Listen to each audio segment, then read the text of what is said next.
नमस्कार दोस्तों। आज हम बात करेंगे महाभारत की एक छोटी सी कहानी की। जैसे कि आप सबको मालूम है कि जब युद्ध चल रहा था उस समय एक तरफ कौरव थे और एक तरफ पांडव थे। पांडव लगातार युद्ध में आगे बढ़ते जा रहे थे। तो जो दुर्योधन थे कौरवों का प्रमुख या कहीं सेनापति, तो दुर्योधन क्या करते थे कि रोज जाकर, दुर्योधन का काम था कि रात को शाम को शिविर में जाकर भीष्म पितामह को सामने रोने बैठ जाना। रोने का मतलब लगातार कि हाय ये हो गया वो हो गया, आप अपनी पूरी इच्छा शक्ति से नहीं लड़ रहे, आप हमारे सेनापति हैं, आप हमारे प्रमुख हैं, लेकिन आप ये नहीं लड़ रहे। रोज के रोज उनको उत्तेजित कर देता था कि हो क्या रहा है, कि अगर आप अकेले चाहें तो ये पांडवों का एक दिन के अंदर पूरे का पूरा सर्वनाश हो जाए, पर आप हो हमारी साइड, लेकिन आप उनकी साइड ऐसे लगता है कि लड़ रहे हैं। तो रोज के रोज ये बात होती थी। तो एक दिन क्या हुआ, भीष्म पितामह को गुस्सा आ गया और उन्होंने प्रतिज्ञा ली कि मैं कल शाम तक पांडवों का वध कर दूंगा। और जैसे उन्होंने प्रतिज्ञा ली, जंगल की आग की तरह पूरे के पूरे शिविर में वो बात फैल गई। कौरवों को ये लगा कि भाई अब तो हम कल जीत ही गए। तो दुर्योधन बहुत खुश था। और जैसे ये बात पांडवों में पहुंची, द्रौपदी तक पहुंची, तो उसको ये चिंता हुई कि मेरे तो कल सारे पतियों को मार दिया जाएगा। तो बड़ा डर के मारे वो फटाफट कृष्ण के पास गई। और कृष्ण जी, जो आपको पता ही है, उन्होंने जाकर उनको कहा कि हे कृष्ण, ये सब कुछ जो हो रहा है वो आपकी वजह से हो रहा है। श्री कृष्ण ने कहा कि नहीं, ये सब जो कुछ भी हो रहा है वो सब अपने अपने कर्मों का भोग रहे हैं। श्री कृष्ण ने कहा मेरे साथ चलो। श्री कृष्ण उनको कौरवों के शिविर में ले गए। सामने भीष्म पितामह का शिविर था। बोले आप वहां जाओ। वो वहां गए और वहां जाकर जैसे ही वो अंदर एंट्री की द्रौपदी ने, तो देखा कि भीष्म पितामह उस समय मौन अवस्था में थे। उन्होंने जाते उनको कहा प्रणाम पितामह। जैसे उन्होंने बोला, भीष्म पितामह की एक आदत थी, वो हमेशा जैसे कोई स्त्री बोलती तो उनके मुंह से निकला अखंड सौभाग्यवती भाव। और उन्होंने अपनी आंखें खोली, देखा तो सामने क्या, द्रौपदी।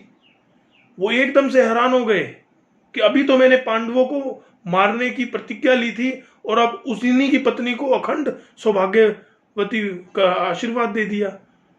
बड़े कंफ्यूज हो गए। उसी समय वो बोले कि ये तुम्हारी युक्ति नहीं हो सकती, ये संभवतः श्री कृष्ण का काम है। तो द्रौपदी ने कहा हाँ जी, श्री कृष्ण बाहर हैं। तो उन्होंने उनको अंदर बुलाया और उनको कहा कि हे भगवान, आपने मुझे ये कहाँ फंसा दिया, मैं अपनी प्रतिज्ञा को अब कैसे पूरी करूंगा, मेरे पास कोई रास्ता नहीं है। तो उन्होंने कहा कि कृपया मैं पांडवों से मिलना चाहता हूँ। श्री कृष्ण ने पांडवों को बुलाया और भीष्म पितामह पांडव से मिले। पांडवों को कहा कि अगर आप सारे भी लग जाओ तो मुझे पता है कि तुम में उतनी शक्ति नहीं है कि मुझे हरा पाओ, लेकिन मुझे ये भी पता है कि धर्म के रास्ते पे तुम लोग हो।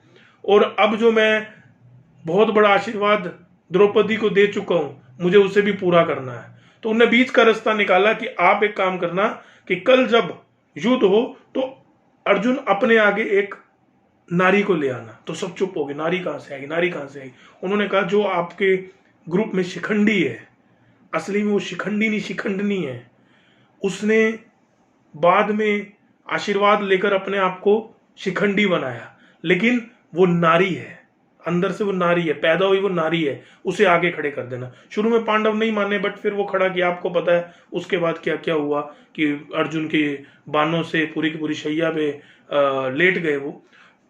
इस कहानी से सीख क्या मिलती है, छोटी सी कहानी से एक बहुत बड़ी सीख मिलती है।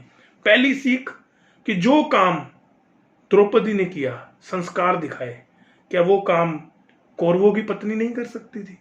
क्या वो आकर ये सेम आशीर्वाद नहीं मांग सकती थी? पर उन्होंने नहीं किया। दूसरी चीज, विपदा कितनी भी बड़ी क्यों ना हो, इससे बड़ी विपदा क्या होगी कि आपको पता होगी कल आपने मरना है।